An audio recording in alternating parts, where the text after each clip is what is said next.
Naitwa Mhandisi Albert Magandi, ni kaimu mkurugenzi mkuu wa shirika la reli Tanzania.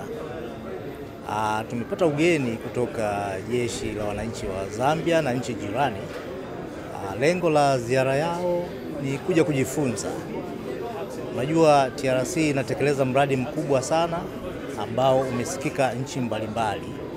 Kwa hiyo wamekuja hapa kwa ziara ya kimafunzo, wameweza kupata na kuona kile ambacho walikuwa wamekitarajia, kuangalia miundombinu ya kwetu, lakini pamoja na treni tunazotumia kwa ajili ya kusafirisha abiria kwenda sehemu mbalimbali za nchi ya Tanzania. Naitwa Kenoi Gertrude Mbewe kutoka jeshi la wananchi Zambia. Lengo la ziara hii ni kujifunza namna sekta ya reli inavyochagiza katika maendeleo ya nchi kupitia usafirishaji wa mizigo na abiria. Aidha, nchi ya Zambia ipo katika mikakati madhubuti ujenzi wa reli ya kisasa.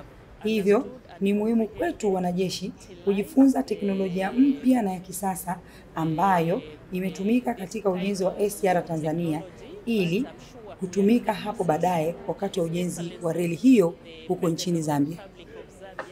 In the process of trying to come up with such initiatives